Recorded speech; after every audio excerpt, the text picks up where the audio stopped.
Bismillahirrahmanirrahim. Assalamualaikum warahmatullahi wabarakatuh. Alhamdulillahirabbil alamin. Allahumma sholli ala sayyidina Muhammad wa ala ali sayyidina Muhammad.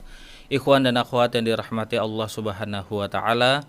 Bagaimana kabar Anda di siang hari ini? Semoga dalam keadaan sehat walafiat dan selalu dalam lindungan Allah Subhanahu wa taala. Senang sekali kami di hari ini Sabtu 3 Jumadil Akhir 1445 Hijriah yang bertepatan di tanggal 16 Desember 2023 dapat kembali hadir menemani ikhwan dan akhwat, baik Anda yang berada di rumah ataupun Anda yang saat ini berada di kendaraan menuju ke tempat aktivitas masing-masing atau sekedar untuk bertamasya. Di hari ini ikhwan dan akhwat, program Kesehatan Islami kembali menyapa Anda bersama Pak Alfian dari Rumah Sehat Indonesia yang akan mengambil tema pembuatan Simplicia, dan kita telah terhubung dengan beliau. Assalamualaikum warahmatullahi wabarakatuh, Pak Alfian. Waalaikumsalam warahmatullahi wabarakatuh. Bagaimana kabar Pak Alfian? Sehat? Alhamdulillah. Allah Sim sehatkan. Baik, alhamdulillah. Simplicia ini apa sih Pak Alfian? Simplicia itu seperti daun ya. Simplicia itu yang belum diolah. Ya, daun-daun Mm-mm. segar direbus ya. Nah, itu simplicia. Jamu lah, jamu ya. Hmm, Daun-daun ya yang belum diolah. Simplicia ini bahasa bahasa kerennya Pak Alfian. Ya, Bahasa simplicia tradisionalnya yang pembuatan jamu gitu. simple, simply. Oh begitu ya. Baik. Baiklah. Ikhwan akhwat, seperti biasa di program Kesehatan Islami di hari ini kami akan mengundang Anda untuk bergabung nanti setelah pembahasan dan pemaparan yang akan disampaikan oleh narasumber kita, Pak Alfian. Tafadhol Pak Alfian, silakan. Baik, Assalamualaikum warahmatullahi wabarakatuh. Alhamdulillahirrahmanirrahim. Wassalatu wassalamu wa ala alihi wasahbihi ajmain, amma ba'du. Alhamdulillah kita bertemu lagi setelah sekian lama saya off untuk siaran ulang ya. Karena kegiatan yang menumpuk ya, banyak dipercaya kerjasama internasional ya. Terus ya ada yang menjabat di organisasi, jadi waktunya memang full dan kebetulan tabrakan waktu itu. Nah, sekarang kita mulai lagi ya. Nanti juga saya akan bikin buku ya. Kemarin kan dulu banyak pendengar yang mau buku yang saya buat ya. Nah, itu lagi saya garap ya dari buku awal lah ya. Jadi misalnya farmakonoksi ya, morfologi tanaman, bentuk-bentuk tanaman ya. Nanti uh, pembuatan jamu ya, terus pembuatan simplicia ya, jamu simplicia ya, jamu satu, jamu dua, farmakologi. Pokoknya saya lagi setting untuk buat waktunya ya, tinggal cari orang yang editingnya. Mudah-mudahan selesai nanti bisa saya umumkan ya. Oke, kita akan memulai tentang simplicia. Saya kecilkan dulu. Oke. Nah, pas simplicia itu, tadi kan ditanya Mas Agus tuh simplicia itu apa ya? Jadi bahan alamiah ya yang diperlukan sebagai obat yang belum mengalami pengolahan ya, apapun juga. Jadi misalnya tanaman daun yang kita rebus, misalnya kita ngerebus sembung ya, ngerebus apa tuh tanaman ya, ngerebus apa sirih, ngerebus apa lagi jahe, kunyit dan lain-lain ya.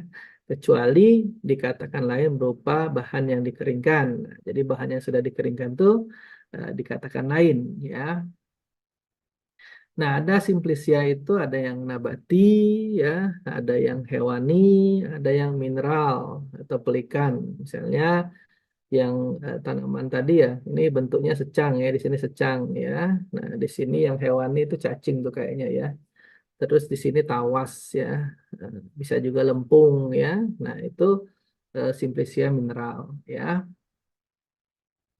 Nah, simplicia nabati ya, simplicia yang tanaman utuh ya, bagian tanaman atau eksudat ya, isi sel yang keluar secara spontan dari tanaman ya, yang dipisahkan dan tanaman secara tertentu.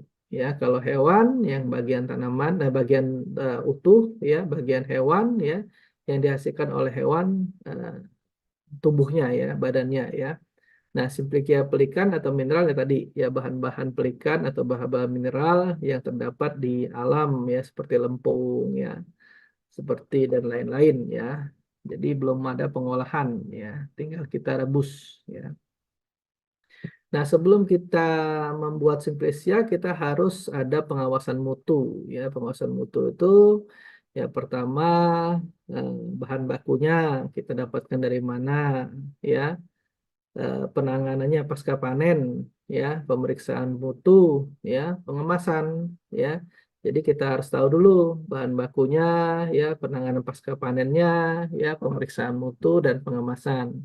Bahan baku itu asalnya dari mana, ya, tanamannya benar atau tidak, ya. Terus penanganan pasca panen itu banyak, ya, ada sortasi, sortasi basah ya, terus pencucian, sortasi kering ya, pengeringan ya, sampai nanti ada uji pemeriksaan mutu pengepakan ya.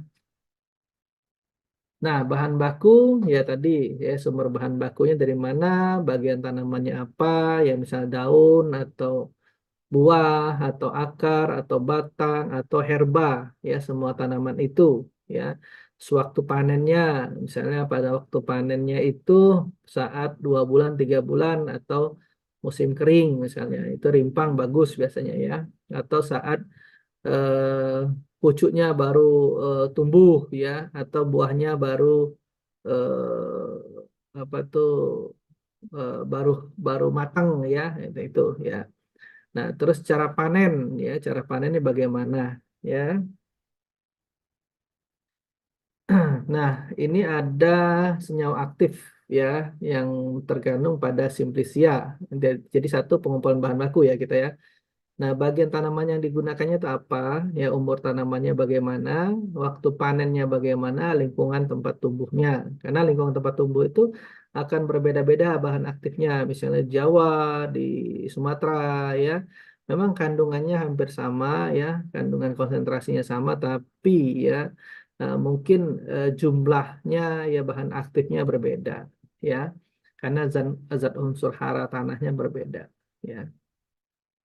Nah, bahan baku ya kita harus sesuai dengan good agriculture ya, practice ya, berpedoman pada budidaya ya, terus sumber bahan baku ya, terus menerapkan standar operasional prosedur untuk spesies tanaman obat ya. Nah, terus pengumpulan tanaman obatnya berpedoman pada good agriculture dan collection practice ya untuk masing-masing jenis atau spesies tanaman. Karena kalau standar Indonesia ya standarnya begitu ya, standar internasional pun juga ya harus ada good agriculture practice ya. Nah, terus kita standar operasional, terus ada collectionnya ya, itu standar ya, sudah standar bahan baku. Nah, hal-hal yang meliputi ya yang harus diperhatikan ya, yaitu tadi good agriculture kolektif ya, yang sesuai jenis tanaman obat, izin untuk eksplorasi, ya, status keberadaan dalam konservasi, cara pengumpulannya, misalnya akar, daun, buah, ya, bebas gulma, tidak rusak karena hama dan penyakit tanaman, ya, sortasi, memperoleh tanaman obat yang diinginkan, misalnya kita tadi eh, tanam di lingkungan ada sapi, ada kambing, ya. Nah, mungkin ada kotoran-kotorannya, makanya kita sortasi ya atau kerikil-kerikil ya, jangan sampai ada kotoran ya, ada kerikil yang masuk ya, atau ada bahan-bahan yang lain selain tanaman yang digunakan ya. Dokumentasi ya, dokumentasi ini harus harus jelas ya, karena kita kadang-kadang sudah dikeringkan kita lupa ini karena sudah hancur ya, kadang-kadang sudah kering ya. Nah, makanya kita harus ada dokumentasi. Nah, biasanya kalau sudah ada tanaman-tanaman yang memang di perkebunan, dia sudah ada rutenya ya. Misalnya tanaman ini untuk teh, jenisnya apa ya. Ini untuk rimpang, jenisnya apa ya. Nah, terus apa bagian yang ditanam, yang diambil ya, bagian yang diambil atau batang atau apa atau rimpang ya, waktunya ya, tempatnya di mana ya. Nah, personil pengumpulan harus mempunyai pengetahuan cukup mulai dari pengenalan jenis tanaman, cara panen, dan pengamanan pasca panen yang benar diperoleh melalui pendidikan formal, non formal, dan pengalaman. Nah, ini kan harus penting banget ya, kita harus tahu. Jangan sampai Kita nggak tahu nih Sambiloto bentuknya lancip, ujungnya lancip, pas dia kasih bukan Sambiloto. Atau gini, eh, tapak liman ya, tapak liman dengan tempuyung itu hampir-hampir mirip ya. Atau meniran dengan apa itu? Kok saya lupa ya, yang bulat-bulat juga ya, kecil. Nah, itu juga hampir sama ya. Nah, jangan sampai dia eh, tertukar ya. Misalnya daun asam dengan kari ya hampir sama juga ya. Oh, daun daun saga dengan daun meniran ya hampir sama itu bentuk-bentuknya. Jangan sampai salah. Nah, makanya kita harus perlu pengetahuan ya. Kita juga mau rebus sendiri jangan salah juga ya. Makanya kita nanti pengetahuannya organoleptik ya. Bisa kita lihat dengan indera kita, dicium, dirasa, diraba ya, bentuk tanamannya ya. Nah, makanya kita harus ada pendidikan formal atau non formal ya atau pengalaman. Nah, makanya nanti saya bikin buku itu bisa teman-teman nanti pakai ya. Karena dari dasar saya bikin ya. Tunggu launchingnya ya. Nah, bagian tanaman ya, kadar senyawa aktif pada tanaman tidak terdistribusi secara merata pada seluruh bagian tanaman. Senyawa aktif diproduksi dan diakumulasi pada organ jaringan tertentu seperti pada akar, rimpang, umbi, batang, daun, bunga, buah, dan biji. Ya, jadi kalau kita mengambil flavonoid itu biasanya di pucuknya, ya daunnya pucuk ya, biasanya itu kandungan flavonoidnya tinggi. Ya, nah, terus mempunyai kadar senyawa aktif ya sebagian sehingga panen dilakukan dengan mencabut keseluruhan bagian tanaman ya herba ya. Herba itu seluruhnya ya daun, batang, akar termasuk ya. Nah, contoh uraian ya akar dibedakan menjadi akar keras dan lunak. Akar keras ya tanaman yang pohon menahun yang tua ya. Kadar air relatif rendah, kandungan serat cukup tinggi, dipanen saat umur di atas 2 tahun. Ya, contohnya kelembak. Nah, dulu pohon kina itu untuk malaria, 8 tahun dia baru bisa dipanen ya. Untuk apa sakit demam berdarah ya. Terus ada lagi akar lunak ya, yang tanaman semusim umumnya kandungan aktif maksimal pada saat akhir tumbuhan vegetatif, contoh tanaman tapak liman ya, itu. Nah, ada lagi rimpang ya. Rimpang ini biasa kita gunakan, ibu-ibu gunakan ya. Kunyit, jahe, temulawak, temu kunci ya. Apalagi ya, lengkuas, kencur ya. Nah, biasanya umur-umur 8 sampai 10 bulan ditandai dengan bunga yang mengering. Nah, kalau misalnya dia mengering bagus kandungannya ya. Kalau jahe jinjerolnya ya, kalau kunyit kurkuminnya. Nah, itu bagus dia saat kering ya karena dia tidak mengandung air banyak ya. Terus batang, ya batang ya diperoleh bagian batang tanaman tahunan atau musiman. Sebagian yang dipanen batang sudah tidak mempunyai daun. Contoh brotowali. Nah, brotowali ini untuk diabetes ya, biasanya untuk digunakan diabetes. Nah, dia batangnya itu kayak buntul-buntul gitu ya, buntul-buntul ya. Nah, dia dipanen batang yang sudah tidak mempunyai daun ya. Nah, ini kita perlu pengetahuan-pengetahuan gini untuk kita membuat racikan herbal ya, racikan jamu ya. Makanya tema ini saya angkat aja deh gitu. Biasanya saya untuk ngajar ya, tapi perlu juga ya biar pendengar paham nih gitu kan. Kulit kayu ya, memang agak panjang karena buat ngajar ya. Eh, Kulit kayu, simplicia kulit batang ya diambil dari kulit terluar tanaman berkayu ya bagian yang sering digunakan sebagai bahan ramuan kulit batang, cabang atau akar sampai ke lapisan epidermis. Contohnya pule ya. Ada lagi kayu ya, simplicia kayu dipanen umumnya setelah berumur 5 tahun, secang ya, kayu secang. Kayu secang ini untuk asam urat bagus ya. Nah, secang ini sering kita gunakan untuk apa minuman ya. Misalnya kita bikin minuman jahe, serai, terus apa lagi, lemon, mint ya, terus kita masukin kayak secang untuk warna ya, dia merah, nah itu untuk asam urat. Nah kemarin saya ada ide setiap makanan tuh, karena saya waktu itu kemarin pergi ke China ya sekolah ke China, tahun depan insya Allah graduation mohon doanya, mau nyambung lagi S3 kalau Allah mengizinkan ya, mohon doanya juga. Nah itu pengen saya tuh bikin kemarin tuh gimana sih masakan nih, misalnya masakan kita makan jeruan nih, misalnya kita makan ati empela misalnya. Nah, itu kan jeruan ya. Atau kita makan apa lagi ya? Paru misalnya ya. Atau limpa ya kita makan. Nah, itu kan mengandung asam urat, mengandung purin ya. Nah, bagaimana si makanan ini bisa kita sandingkan dengan sayur atau kita sandingkan dengan minuman? Ya, kemarin saya ada ide ya minta tolong istri ya, kita coba ya. Jadi kalau kalau ekstrak kan gampang ya banyak ya. Cuman saya pengen bikin simplisia ya. Jadi kalau ekstrak bisa kita makan langsung ya kapsul ya. Nah, itu kita bikin minuman misalnya. Sambil kita makan minumannya untuk mengurangi purin ya. Atau bisa juga kita jadikan lalapan. Ya, lalapan misalnya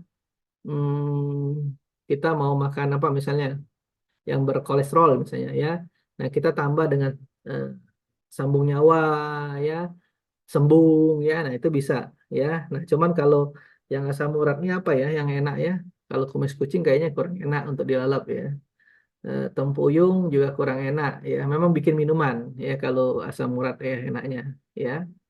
Nah, terus itu ide-ide aja ya, mudah-mudahan nanti terlaksana ya.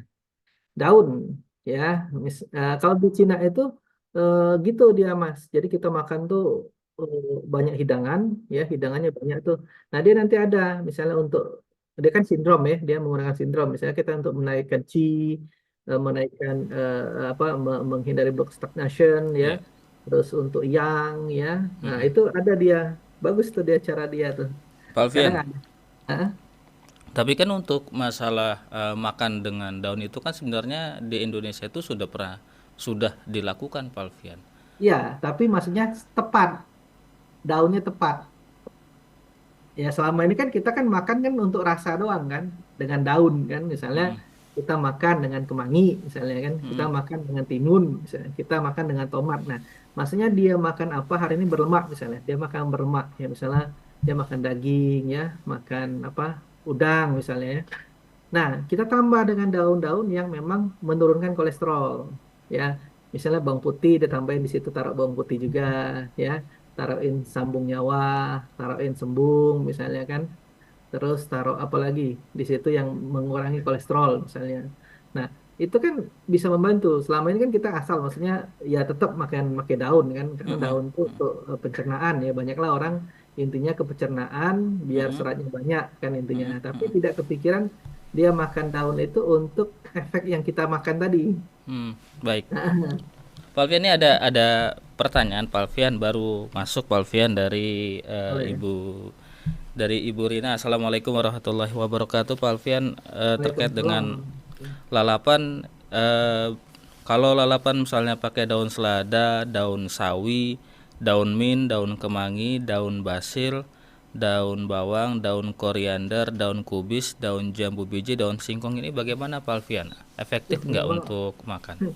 apa aja maksudnya buat apa maksudnya banyak banget gitu kan buat apa maksudnya karena itu berbeda-beda arah semua daun jambu biji misalnya kan itu Mm-mm. kan supaya kita nggak mencret ya maksudnya Mm-mm. itu untuk apa nggak sakit perut lah ya Mm-mm. ya Mm-mm. absorben misalnya tadi apalagi tadi eh, daun kemangi ya daun kemangi Mm-mm. itu efeknya sedatif ya kita akan ngantuk ya misalnya orang susah tidur orang susah tidur misalnya kita makan banyak susah tidur misalnya orang susah tidur nah dengan daun kemangi dia bisa tidur ya nah Mm. itu efek relaksan ya efek sedatif ya misalnya Mm-mm. apa tadi daun mint ya daun Mm-mm. mint itu kan untuk menyegarkan ekspektorat ya misalnya dia lagi batuk-batuk misalnya ya nah bisa kita gunakan dengan lalapan itu makanan dengan daun mint cuma daun mint dimakan gak enak kayaknya dibuat minuman ya pedes-pedes Betul. setir makanya harus kita pisahkan yang enak karena bikin ramuan itu harus taste juga bukan asal dia manfaatnya, tapi Mm-mm. taste-nya juga. Kalau taste-nya nggak enak, ya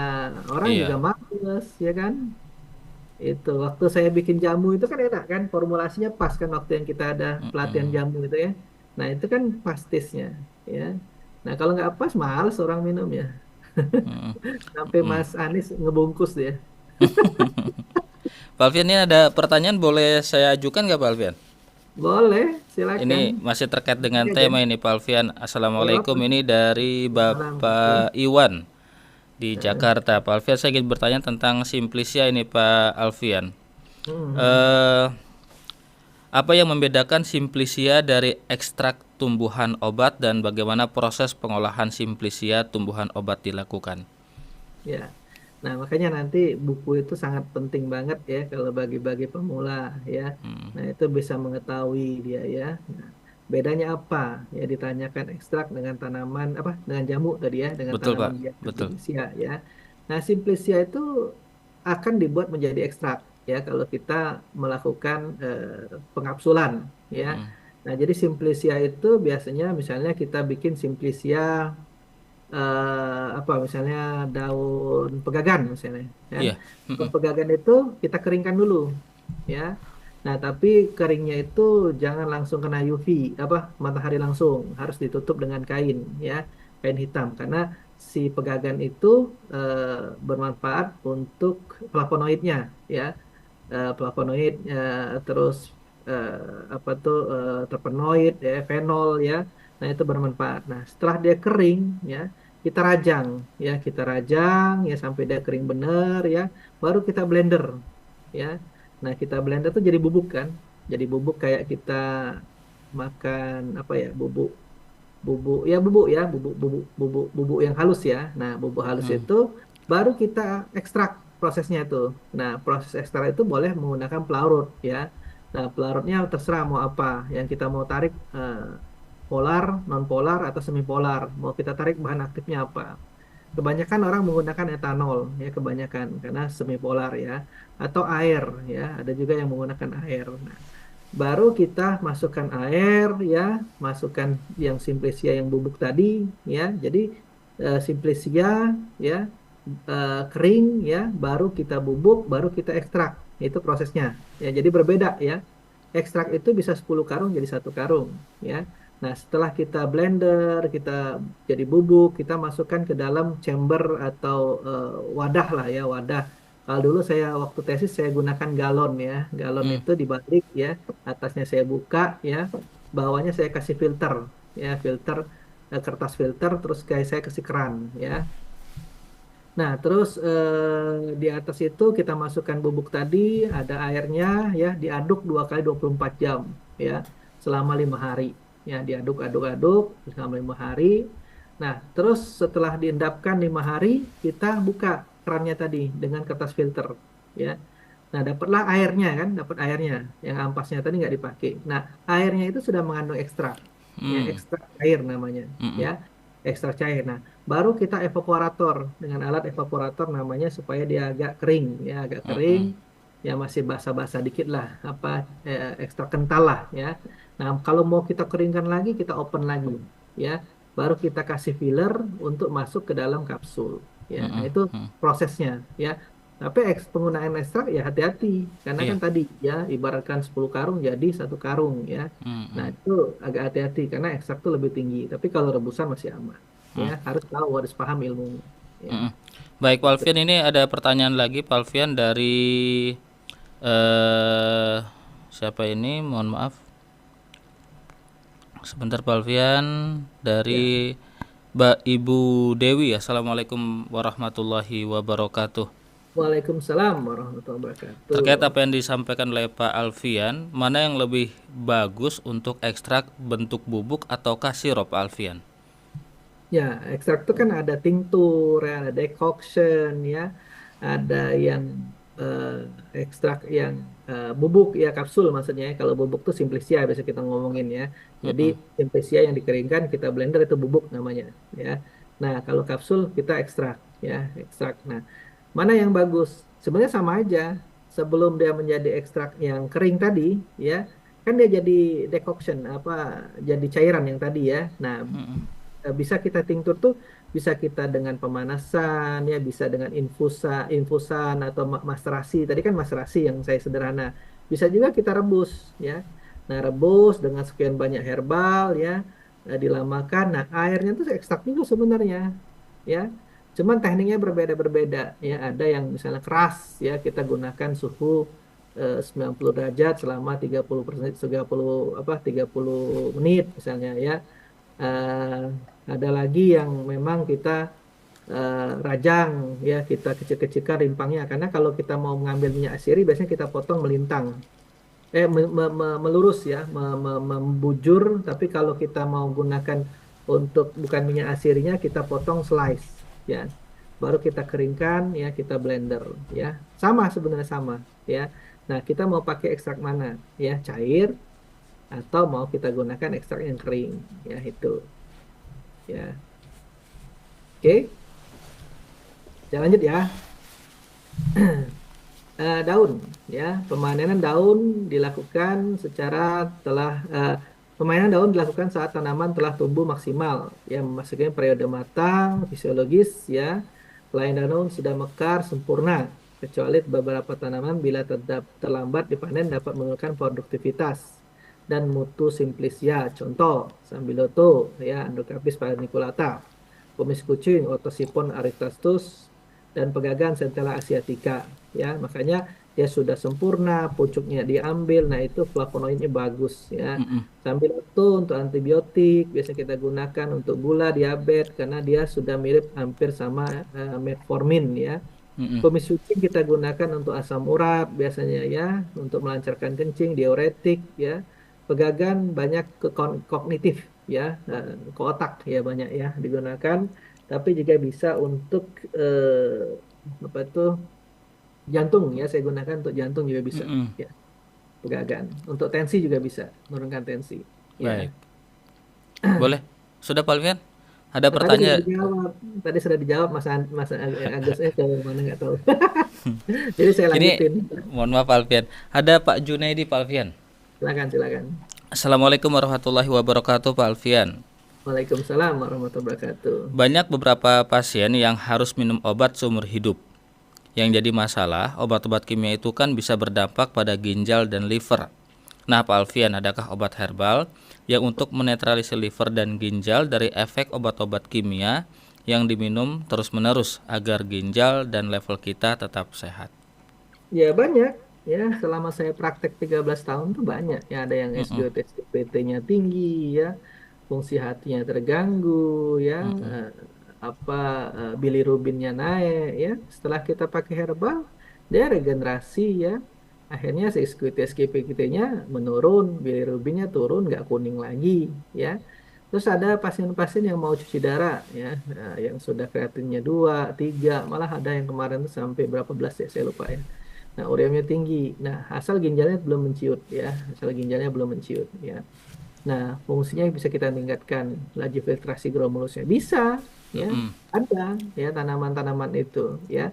Nah, cuman kan orang makan obat itu kan banyak ke simptom ya. Misalnya dia tensi tinggi, makanlah obat ya untuk menurunkan tensi ya. Memang efek samping obat sudah jelas ya. Di situ pun juga disebutkan misalnya golongan-golongan antiinflamasi non steroid. Hati-hati Mm-mm. Mm-mm. ginjal dan liver ya, dan hati ya. Kan di situ Mm-mm. sudah dikasih tahu jangka panjang.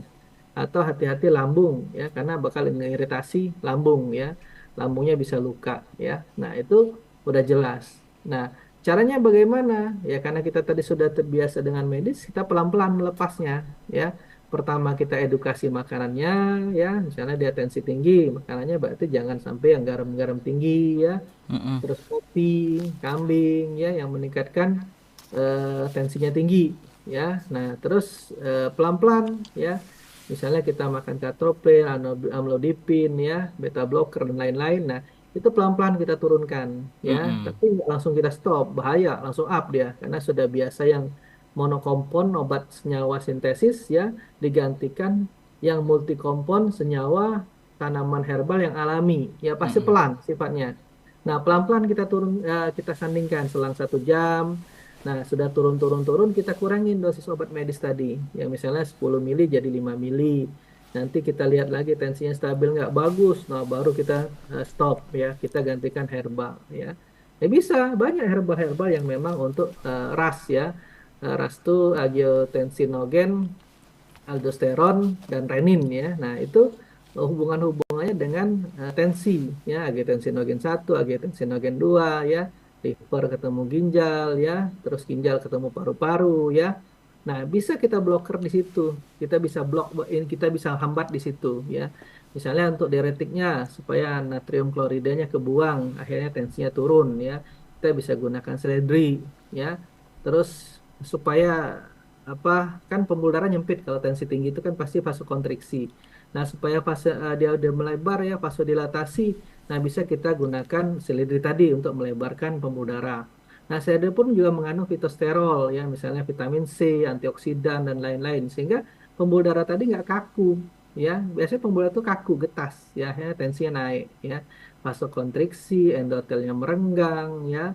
Akhirnya terjadilah Hmm. radikal bebas di situ. Nah, dia karena antioksidan kan sangat bermanfaat, ya. Turun, makanya orang minum seledi turun pasti tensinya, ya. Hmm. Karena dia diuretik, menenangkan lagi ya, sedatif. Iya. Jadi kalau minum seledi itu ngantuk-ngantuk orang pasti, agak ngantuk lah.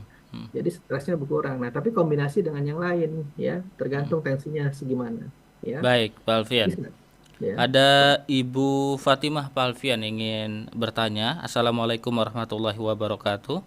Waalaikumsalam warahmatullahi wabarakatuh. Pak Alfian, bagaimana dengan daun sirih? Bagaimana cara untuk memanfaatkannya karena di lingkungan kami banyak daun sirih, Pak Alfian?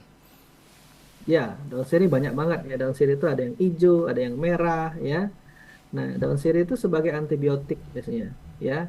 Nah, misalnya dia ada infeksi, ya, bisa kita gunakan atau misalnya untuk apa tuh masalah organ wanita, ya. Nah, bisa kita rebus airnya, ya, dinginkan untuk dicebokin, ya. Nah, di apa jurnal banyak sekali daun sirih itu ya untuk antibiotik, ya, antifungi, ya, terus antioksidan, ya. Terus untuk apa bleeding ya, bleeding misalnya orang Apa itu mimisan, bleeding? Oh, mimisan. mimisan, bleeding itu berdarah. Misalnya Heeh. mimisan ya kan, mimisan kita remek-remek, cuci dulu ya bersih, cuci bersih ya. Heeh. Udah nggak ada kotoran segala macam, takutnya ada ulat masuk ke hidung ya. Nah, bejek-bejek sudah tekan aja ke hidung. Berhenti dia. Selesai. Iya, dia untuk mengentalkan darah ya. Hmm.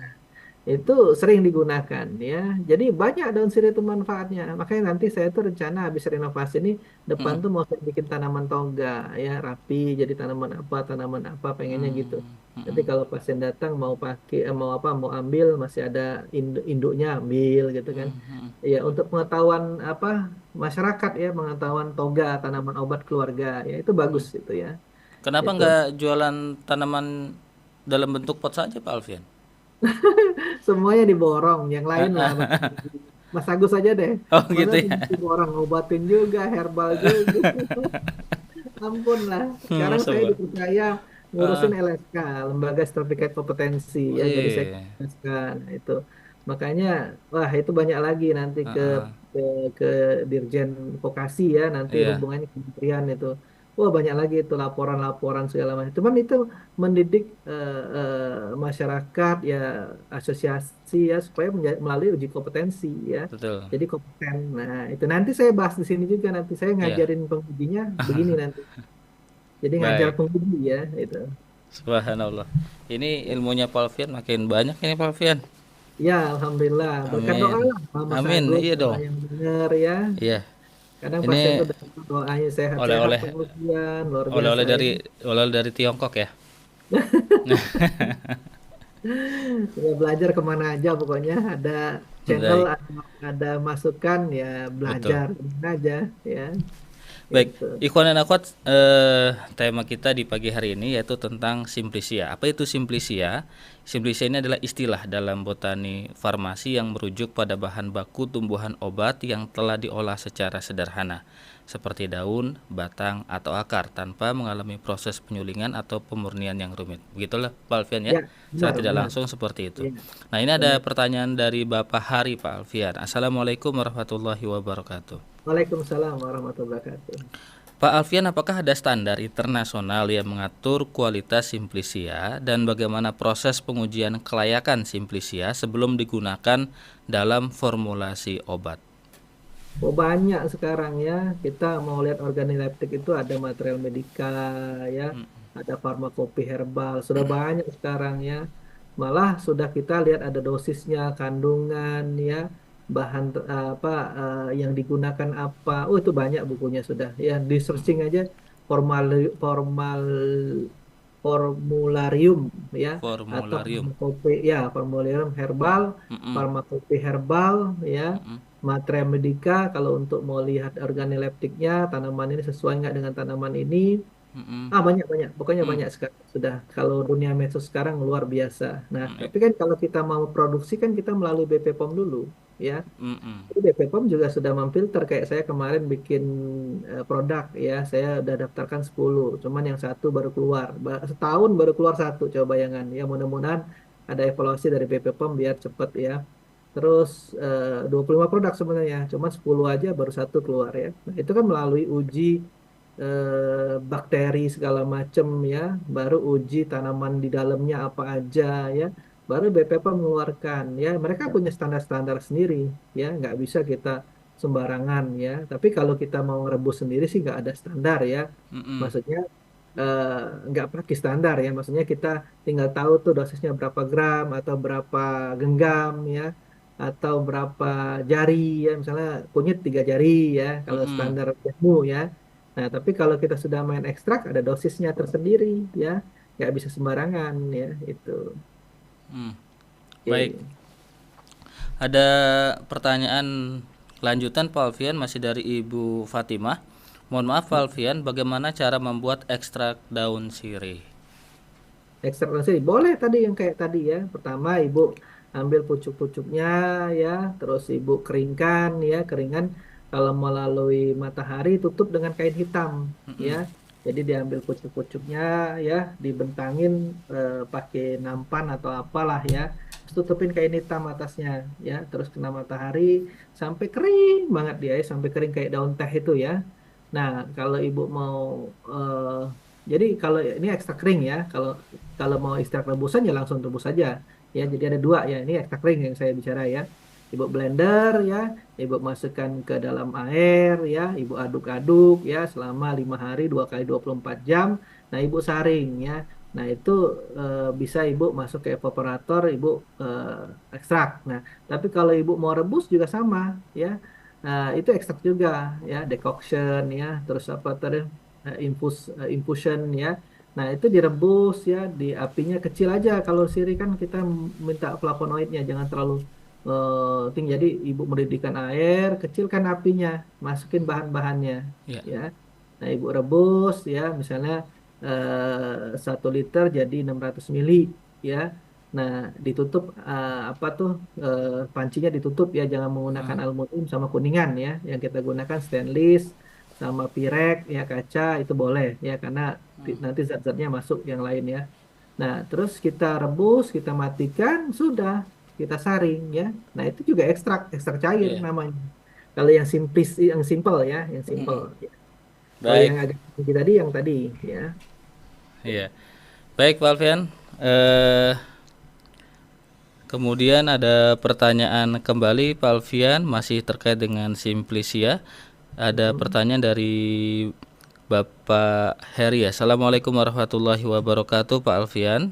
Waalaikumsalam warahmatullahi wabarakatuh. Apakah risiko yang mungkin terkait dengan penggunaan Simplicia yang tidak memenuhi standar kualitas? Dan bagaimana cara menyimpan Simplicia agar tetap mempertahankan kualitasnya dalam jangka waktu yang lama? Ya, kalau untuk menahankan kualitas yang standar rumahan ya, Iya. kita keringkan aja kayak daun teh. Ya, kalau bisa 5% kadar airnya. Ya, jangan sampai dia kadar airnya lebih dari 5%, jamuran nanti. Ya, terus packagingnya diperhatikan. Misalnya kedap air dengan divakum ya, Heeh. boleh. Ya, tapi kalau sedikit ya kayak daun teh aja. Ya, nanti kan ditutup pakai Mm-mm. toples yang kedap air sudah cukup. Ya, itu kalau untuk simplisia.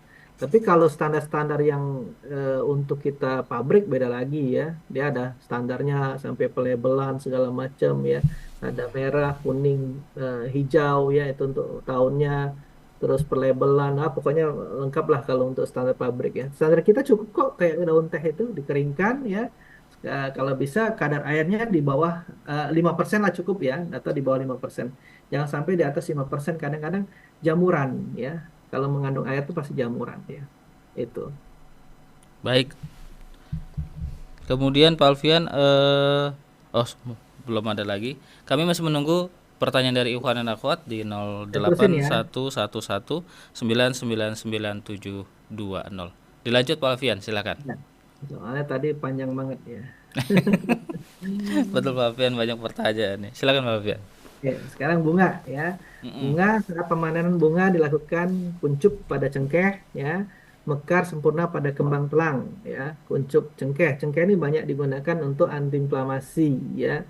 Orang sakit gigi bisa kita kunyah-kunyah cengkeh, kita kumur-kumur dengan daun sirih ya, biasa sakit giginya bereda, bengkaknya berkurang ya.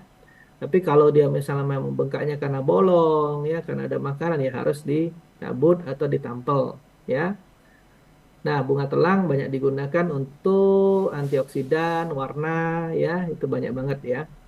Nah, buah, pemanasan buah sebagian besar dilakukan dengan cara memetik buah setelah matang, ya, ditandai dengan perubahan warna kulit buah. Contohnya cabai Jawa, ya. Nah, cabai Jawa ini digunakan untuk afrosidiak, ya. Cabai Jawa kenapa dia ke atas ya, kayak afrosidiak ya.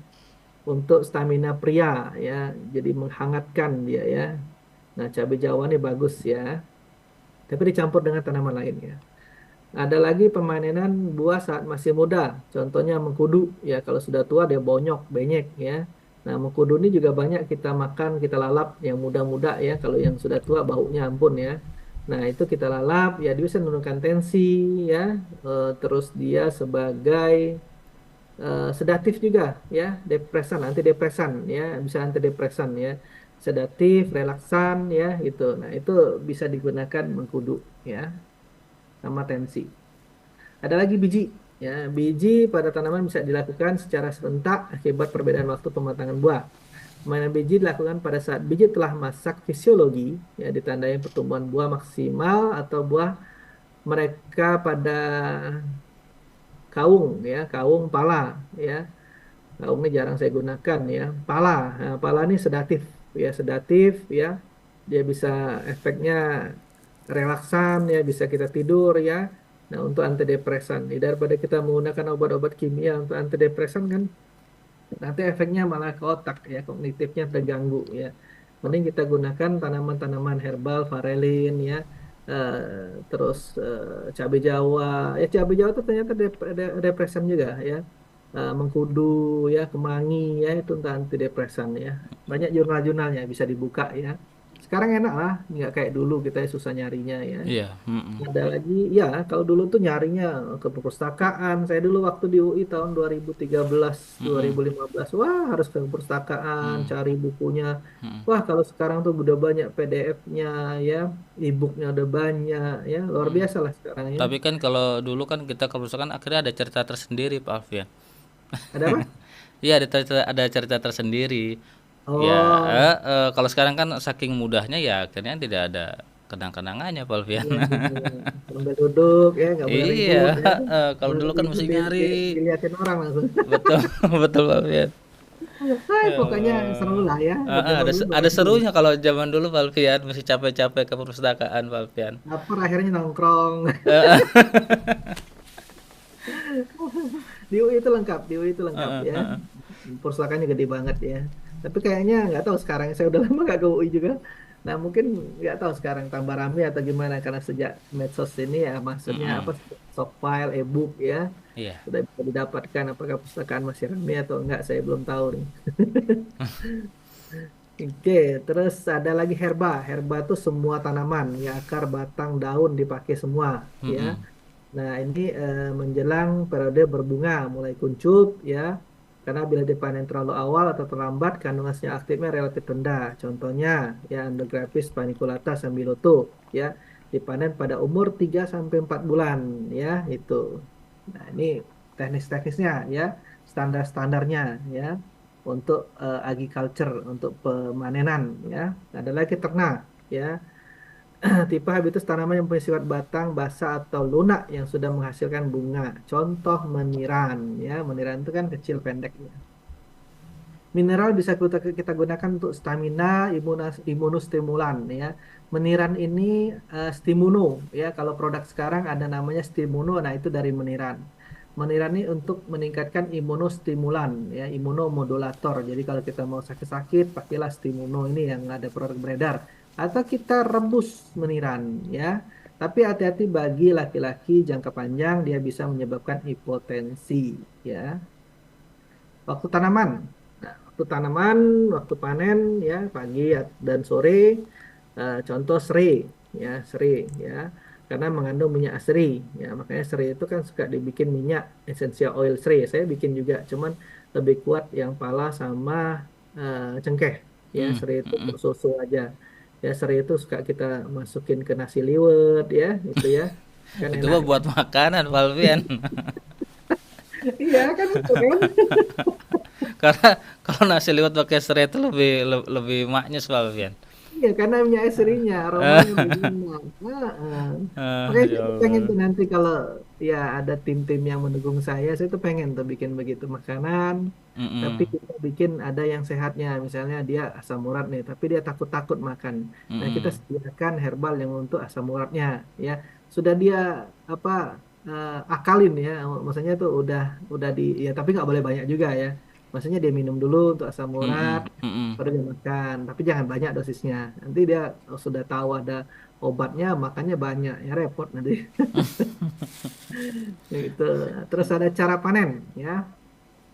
Bagian tanaman yang dipanen sesuai dengan kebutuhan, cara pemanen dilakukan dengan hati-hati agar tidak merusak bagian yang dipanen, ya. Mm-mm. Hasil panen dikumpulkan dan ditempatkan dalam keran yang bersih, karung berpori, atau wadah lain yang mungkin ada aliran udara yang baik agar tidak mempercepat pembusukan dan penjamuran, ya. Kalau dia basah, ditaruh diungkep jamur, ya, itu dia Mm-mm. juga busuk, ya.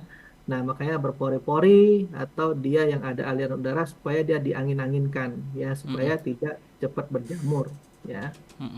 Nah, ada lagi penanganan pasca panen ya, ada Mm-mm. sortasi basah, ada pengeringan, ada sortasi basah, pencucian ya, perajangan, pengeringan ya, faktor yang mempengaruhi proses pengeringan ya. Ini jelas banget dari awal ya. Kita bahas ya.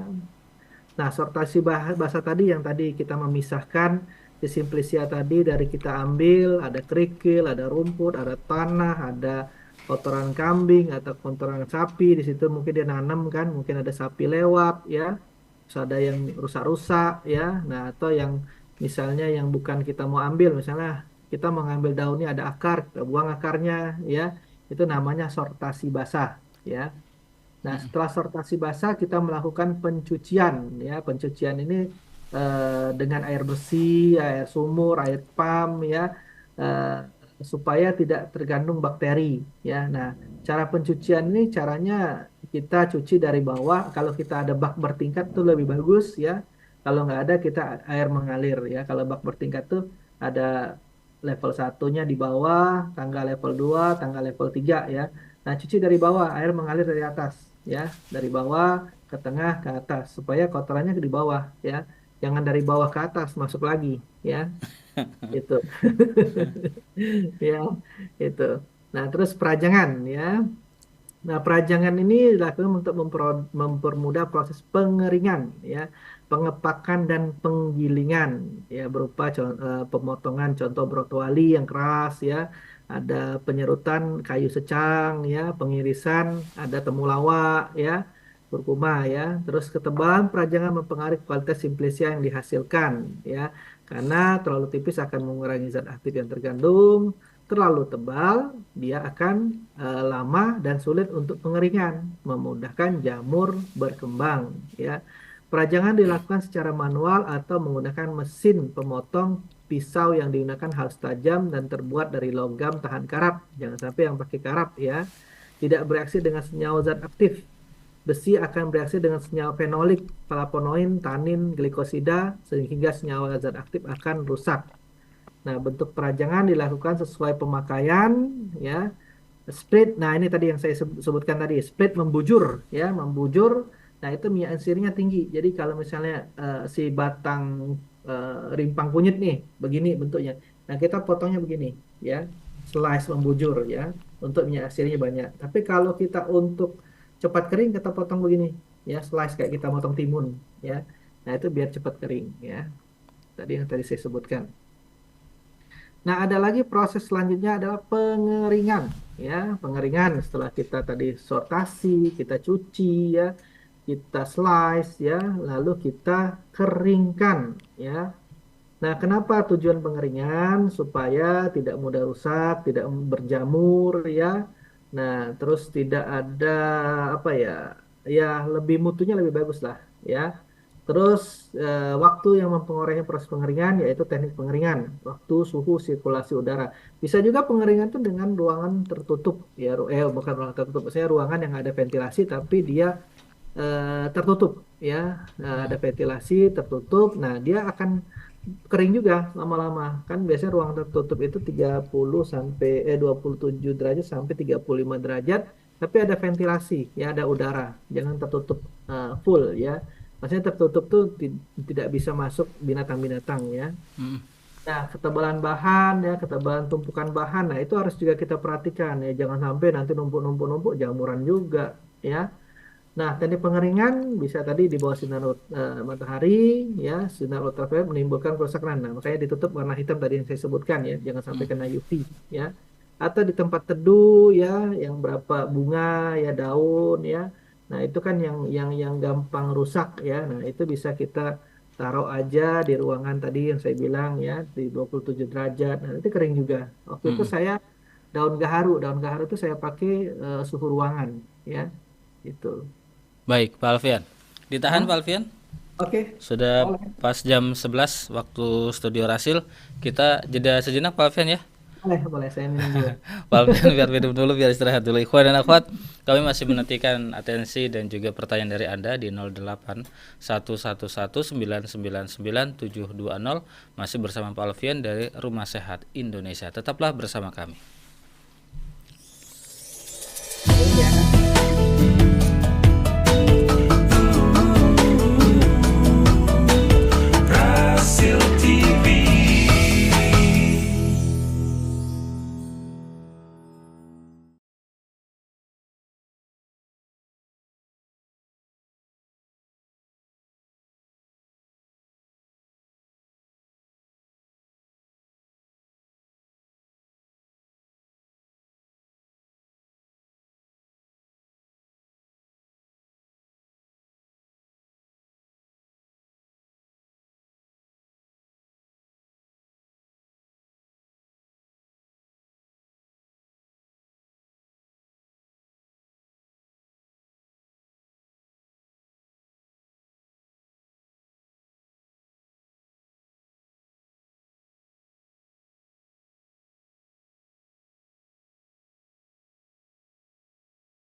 Ikhwan dan akhwat yang dirahmati Allah Subhanahu wa taala, terima kasih Anda masih bersama kami dalam program Kesehatan Islami bersama Rumah Sehat Indonesia yang beralamat di Jalan Ruyung nomor 7 Blok A20 Pondok Kelapa, Kecamatan Durensawit, Kota Jakarta Timur, daerah khusus Ibu Kota Jakarta.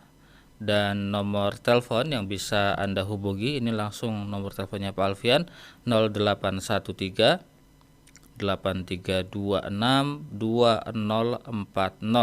Sekali lagi di 0813 8326 2040. Ini ada pertanyaan yang terkait dengan nomor telepon ya. Dari siapa ini? Pak Master ya. Nanti sudah kami bacakan Ibu atau Bapak. Ada pertanyaan dari Ibu Tineka nih Pak Alfian. Assalamualaikum warahmatullahi wabarakatuh. Waalaikumsalam warahmatullahi wabarakatuh. Mohon maaf Pak Alfian, mau bertanya herbal dan sayur apa saja yang bisa menurunkan asam urat? Terima kasih. Oke, ya. Jadi herbal-herbal yang menurunkan asam urat ya kita harus tahu mekanismenya dulu ya, mekanisme dari patofisiologi atau pathway-nya ya. Nah, yang pertama ya pantangan dulu. Kalau saya senang pantangan ya, jangan sudah kita kasih herbal nggak pantangan repot ya. Jadi pantangan asam urat dulu nih sebelum pathway ya. Pertama jeroan-jeroan ya, sudah hindarin, kurangin ya, kacang-kacangan ya, kedelai, tahu tempe, teh kopi ya, terus apalagi seafood ya, udang, kerang, cumi, kepiting ya. Yang boleh tanaman itu hanya sayur ya, sayur maksudnya timun, tomat, wortel, labu siam, brokoli, sawi putih, oyong. Yang lain nggak bisa ya. Terus ikan air tawar boleh semua kecuali lele ya, itu purinnya tinggi. Ikan laut yang bisa hanya salmon, tenggiri, kembung kena, tongkol kena, sarden kena, pokoknya banyak ya. Nah, setelah kita pantangan, kita harus tahu patofisiologinya si asam urat. Ya, asam urat itu menimbulkan purin, kalsium oksalat. Ya, nah dia dari penghambatannya melalui santin oksidase. Ya, jadi kalau dia purin, santin, purin pirimidin, ya santin oksidase. Nah, di situ dihambatnya supaya tidak terjadi purin ya, asam urat ya. Nah, biasanya laki-laki itu kalau di lab dia 7 ya maksimum, kalau perempuan itu 6 ya. Jadi purin itu akan mengakibatkan kalau jangka panjang menjadi karena kristal ya. Nah, dia di sela-sela sendi ya akan terjadi pembengkakan ya, inflamasi ya, bengkak ya, merah, rubor, dolor, tumor, kalor ya, panas ya, karena dia kan terjadi inflamasi ya di situ, karena si purin tadi kan tajam, kristal-kristal ya, Iya. tidak bisa dibuang melalui ginjal dengan baik ya. Makanya orang asam urat tuh minum yang banyak ya, minum yang banyak supaya purinnya keluar. Nah, nanti herbalnya itu akan kita inhibisi pada santin oksidase ya. Karena penghambatannya di situ supaya tidak terjadi purin ya. Tidak Ini terjadi minum, mohon maaf Alfian, saya potong. Ini minum yang banyak ini kan standar air putih. standar orang standar apa namanya manusia itu kan 8 liter per hari Pak Alfian. Berarti ini harus lebih dari 8 liter begitu? Enggak, gampangnya gini, 20 kilo per liter.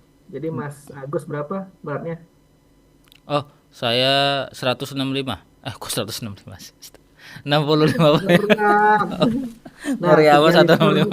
3 liter lebih dikit lah, 3 liter Iya, iya. lebih dikit ya. Jadi gitu aja gampangnya, 20 liter, 20 kilo per liter ya, gitu aja gampangnya.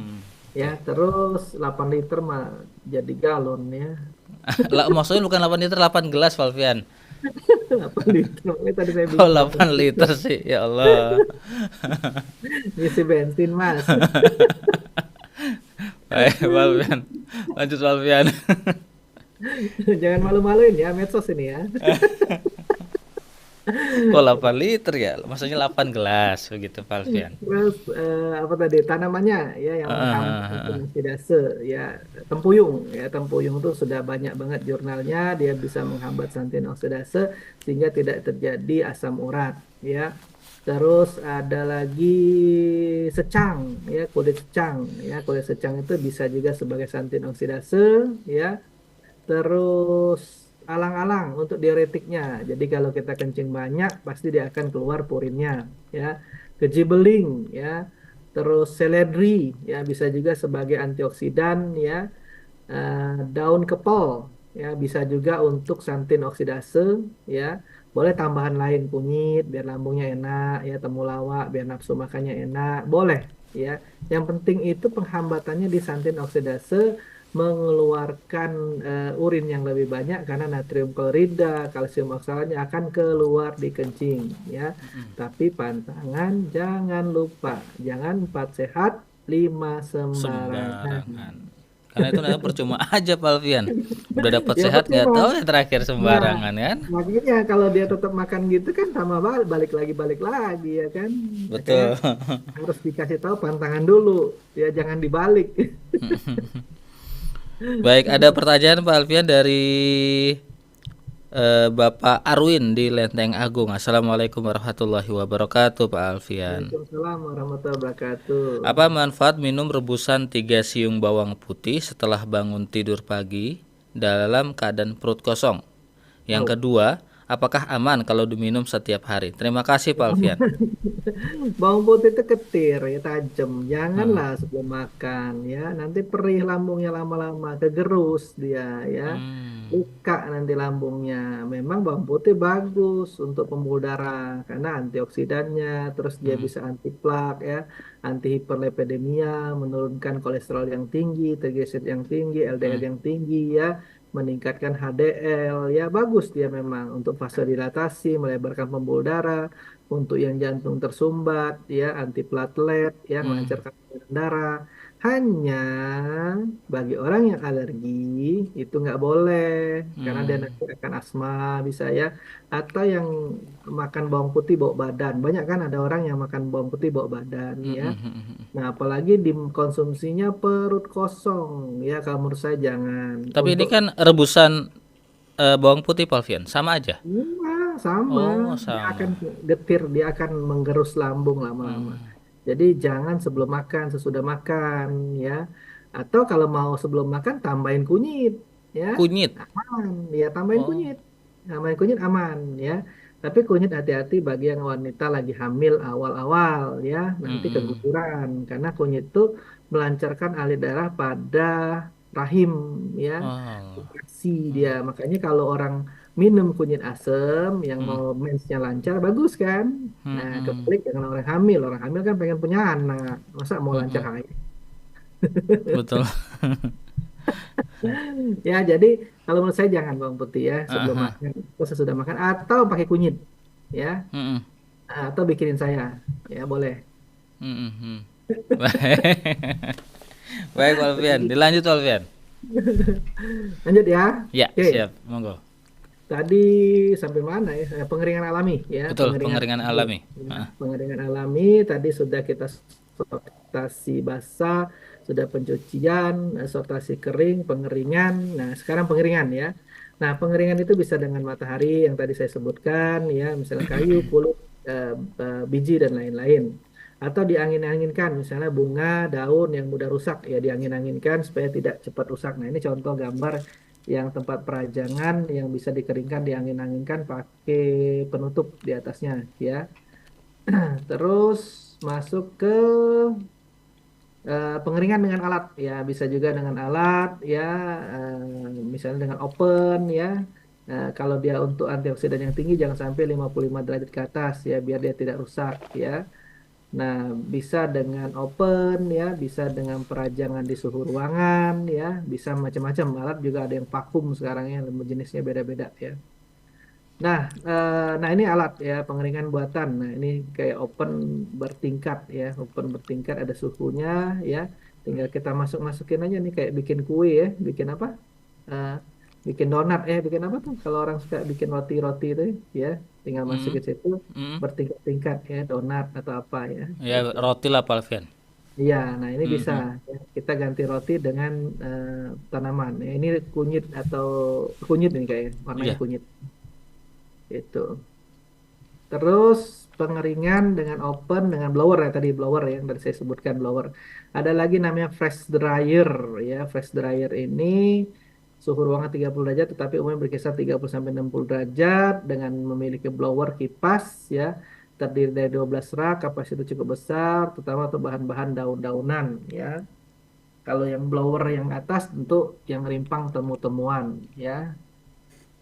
Terus ada lagi suhu pengeringan berpengaruh pada warna, merupakan salah satu kriteria dari kualitas simplicia yang secara visual dilihat warna dan bau tidak beda jauh dari keadaan segar ya. Kontaminasi mikroba, hati-hati ya, merupakan alasan cukup kuat bagi industri untuk menolak bahan baku simplicia dari petani yang kotor misalnya. Tapi kalau sudah standar petaninya diajarin, kan sekarang sudah banyak ya, petaninya diajarin caranya mengolah gimana-gimana ya. Nah itu bagus juga tuh kalau misalnya nanti ada donatur yang punya lahan besar ya di kampung, air bagus. Nah itu bisa kita garap ya cara pencucian dari hulu sampai hilir ya. Itu bagus banget ya. Nah, proses pengelolaan pasca panen yang tidak baik, ya kondisi ruangan penyimpanan tidak punya ventilasi. Nah, ventilasi perlu, ya kalau nggak pakai ventilasi pasti dia akan busuk dan berjamur, ya. Terus bahan aktif terhadap pemanasan sensitif yang tadi saya bilangkan, ya. Jadi kalau misalnya yang sensitif seperti flavonoid jangan tinggi-tinggi pemanasannya, ya. Minyak asiri ya. Nah, kalau minyak asiri ini kalau misalnya apa tuh penjemuran secara langsung ya berpengaruh pada rendaman minyak asiri. Jadi dia menguap ya. Minyak asiri ini kan kita perlu minyaknya ya. Kayak kita bikin untuk essential oil, ya misalnya kita bikin cengkeh, minyak cengkeh. Nah, itu kan kalau dia sudah melalui matahari kan nguapnya cepet banget ya. Akhirnya hilang minyak asirnya. Padahal kita mau pakai minyak asirnya ya buat ngurut ya. Saya kan bikin tuh minyak cengkeh ya. Nah, ada lagi sortasi kering ya. Pengirian sebenarnya merupakan tahap akhir pembuatan simplicia. Tujuan sortasi untuk memisahkan benda-benda asing seperti bagian tanaman yang tidak diinginkan dengan pengotoran-pengotoran yang lain yang ada tertinggal. Proses ini dilakukan. Nah, setelah dia tadi kita keringkan, nah kita sortasi lagi 2 kali ya. Tadi sortasi basah, sekarang sortasi kering ya. Takutnya pas kita ngeringin itu ada burung yang lewat ya atau ada kucing yang lewat, ya macam-macam lah ya. Atau ya pokoknya ada debu, ada apa. Nah, itu kita sortasi lagi ya. Itu siap untuk packaging ya, untuk packing ya. Nah, penyimpanan dan pengepakan ya, terus simplesnya dapat rusak, mundur atau berubah mutunya karena beberapa faktor luar dan dalam. Antara lain cahaya, oksigen, pengotor, serangga, reaksi kimia intern, penyerapan air, dehidrasi. Ya, jadi kita harus simpannya benar-benar, jangan sampai ada air, jangan sampai kena paparan matahari ya. Ada serangga, masuk semut ya. Terus ada kena reaksi kimia lain ya dan lain-lain lah pokoknya ya. Nah, pemilihan jenis kemasan mampu melindungi produk selama penanganan transportasi dan penyimpanan. Ya, misalnya kita dari kampung, dari daerah, dari desa mau dikirim ke kota. Nah, itu transportasinya langsung aman, packagingnya mesti aman. Penyimpanan pada gudangnya ada rak-rak ya, ventilasinya terbuka, nggak terus kena matahari ya. Memenuhi persyaratan PAR ya, bentuk, ukuran dan berat ya dapat digunakan ulang atau daur ulang, memiliki daya lindung terhadap uap air dan gas ya. Memiliki daya lindung terhadap sinar matahari, tahan terhadap bahan kimia ya. Misalnya kita vakum, kita press ya itu aman sudah ya. Kayak kita bikin frozen food ya, itu kan di vakum di press ya, makanya tahan. Nah, jangan lupa si tanaman tadi kita bikin nama simplicianya, asal bahannya, tanggal masuk, uji mutunya apa, keterangan lain apa. Nah, nama simplicia nanti kebalik karena kan sudah kering ya. Daun digabungkan misalnya pegagan sambil utuh. Kadang-kadang mirip-mirip ya, misalnya tempuyung dengan tapak liman tadi kan mirip-mirip ya. Meniran dengan apa tadi eh, apa tadi ya. Alhamdulillah. Nah, kemudian sama apa tadi saya lupa ya. Nah, itu kan mirip-mirip. Nah, makanya kita harus bikin namanya. Nama Simplicia, Meniran, ya. Asal bahan, ya. Dari mana asal bahannya? Dari Sumatera. Ya, tanggal masuknya sekian. Uji mutunya apa? Organoleptik, mikroskopik misalnya. Organoleptik itu dilihat, ya, diraba, dirasa, dilihat. Mikroskopik kita lihat dengan kaca apa makroskopik dulu kita lihat dengan kaca pembesar. Mikroskopik kita menggunakan dengan elektron ya. Kita lihat penampangnya ada stomatanya enggak, ada epidermisnya enggak. Oh ini benar nih. Kita cocokkan dengan material medika. Oh benar nih bahan sini si Sambiloto ya. Nah keterangan lain tambah-tambahan ya. Misalnya bisa kita kasih label ya. Misalnya warna Mm-mm. merah itu sudah mau expire ya. Warna Mm-mm. kuning Mm. 6 bulan. Warna biru warna Mm. hijau dia setahun ya. Nah, setelah itu kita pemeriksaan mutu ya setelah tadi. Nah, ini kan makanya proses-proses ini kan penting ya. Nggak sembarangan kita tuh sebenarnya oh bikin herbal ya, sebenarnya nggak ya. Nah, ini ada proses-prosesnya. Setelah dia tadi sudah di packaging ya, pemeriksaan mutu lagi ya. Uji biologi, kimia, fisika, histokimia, uji mikroskopik, makroskopik, organoleptik lagi ya. Jadi di awal sudah, pas di akhir juga harus diuji lagi ya lebih aman ya. Nah, pemeriksaan mutu ya tadi pemeriksaan mutu simplisia dilakukan pada waktu penerimaan dari pengumpul atau pedagang simplisia. Simplisia yang diterima harus memenuhi persyaratan umum yang tertera dalam Farmakope Herbal Indonesia. Nah, tadi kan ditanyakan standar. Nah, itu buka Farmakope Herbal Indonesia atau Materia Medica Indonesia MMI yang tadi saya bilang ya. Saya punya bukunya Materia Medica itu sampai 6 kalau salah. Saya lengkap ya bukunya. Kalau Farmakope saya lupa ada nggak ya? Atau e-booknya saya lupa. Pokoknya ada semua saya ya. Nah, terus pemeriksaan mutu tadi secara uji organoleptik. Ya, organoleptik tadi kita lihat dengan mata kepala kita, dengan indera kita ya, bentuk dan ukuran, warna luar, bentuk permukaan, warna dalam, bau dan rasa ya.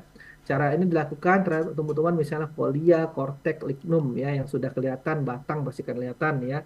Nah, tapi Mm-mm. yang kalau yang nggak kelihatan daun susah ya, Ya, itu. baik Pak Alfian. Lanjut apa Mas Agus? Baik. Ada Kita 5 pertanyaan? menit lagi Pak Alfian. Oh, ini 5 menit lagi. Ya Ya. sudah, kita simpulkan aja kalau 5 Oh menit gitu. lagi. Gak apa-apa, ini bersambung ya, story Heeh. bersambung, story bersambung. Oke, Baik. di Jadi nanti kita akan lanjutkan di sesi yang kedua Pak Alfian ya. ya sesi kedua tadi sampai mana ya? Ingetin uji makroskopik. Oh, setelah ini pengepakan ya, ingetin Mm-mm. setelah pengepakan. To be continued ya kayak episode aja. Baik.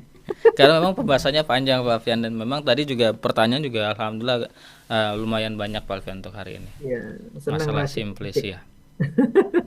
Baik, Oke, jadi Pak. kita belajar pembuatan simplicias ini apa? Ya Mm-mm. tujuannya untuk mengedukasi ya supaya yang buat juga tidak sembarangan, yang menerima juga tidak sembarangan. Dia tahu, oh Pak Alfian pernah ngomong begini nih, oh caranya begini nih, gitu kan. Apalagi dia punya Mm-mm. misalnya ada ide, misalnya dia punya lahan luas di kampung, ya ngapain lahan luas nganggur kan? Mm-mm. Dibuatlah tanaman apa yang bermanfaat ya nanti dari hulunya Mm-mm. ya nah terus dia bagaimana packagingnya segala macem ya atau dimodifikasinya kayak tadi jadi bikin minuman ya atau kafe-kafe apa jamu apa kafe jamu ya kafe jamu ya. Nah, dicampur dengan buah misalnya rasanya apa dengan probiotik itu kan bagus ya. Nah tujuan kita pembuatan Simplicia itu supaya aman ya aman, terus sempurna pembuatannya, kandungan bahan aktifnya bagus ya, tidak rusak ya, sehingga manfaat yang dirasakan, efikasinya bagus ya. Memang ke efikasi itu pasti kita uji toksisitas. Tapi kalau daun-daun yang sudah kita gunakan turun temurun 3 generasi itu sudah aman ya. Dan Amin. daun-daun di Indonesia ini aman ya. Maksudnya itu yang memang berbahaya biasanya BP POM sudah melarang ya kayak tapak darah itu dilarang ya. Mm-mm. Nah, kalau yang di China itu banyak yang malah toksik ya, malah yang beracun ya. Malah memang digunakan sengaja yang buat racun tuh supaya dia menghilangkan misalnya apa ya, misalnya dia untuk meningkatkan yang. Nah, cuman dia ada Hmm. dosis-dosis tertentu, nggak sembarangan. Hmm. Makanya tabib-tabib yang di China itu banyak meninggal karena dia mencoba ke diri dia sendiri, ya. Oke, mungkin itu saja yang bisa saya sampaikan. Silakan kembali ke Mas Agus lagi.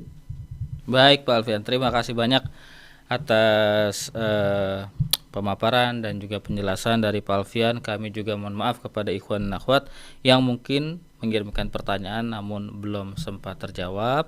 Mudah-mudahan pertanyaan-pertanyaan WA dari aja. Anda. Hah? Kalau misalnya ketinggalan di WA aja, jangan Ya. ditelepon ya. Nah, itu dia. Saya sudah Nah, berikan nomornya Pak Alfian untuk beberapa penanya. Langsung saja nelpon ke Pak Alfian, tapi di WA, WA WA jangan saja. telepon. Oh ya, silakan Jangan WA telepon. ke Pak Alfian. Mohon maaf, Jangan. WA. Tidak telepon ya. Jadi Rumah Sehat Indonesia ini ikhwan dan akhwat, alamatnya di Jalan Ruyung nomor 7 Blok A20 Pondok Kelapa Duren Sawit Jakarta Timur. Nomor WA-nya 0813 8326 2040 0813 8326 2040. Ini nomor WA dari Pak Alfian. Ya, Walaupun betul. mungkin lama tidak dibaca, tapi insya Allah akan dibalas. Ya, Gitu Pak Alfian ya. insyaallah dibalas. Ya, Insya Allah. sabar aja Kita akan menunggu. kita akan jumpa lagi pada hari Sabtu yang akan datang dengan pembahasan yang sama tentang Continue. simplicia. To be continue. Akhirul kalam, kami yang bertugas di siang hari ini mohon undur diri. Billahi taufik wal hidayah. Wassalamualaikum Assalamualaikum warahmatullahi warahmatullahi wabarakatuh. wabarakatuh.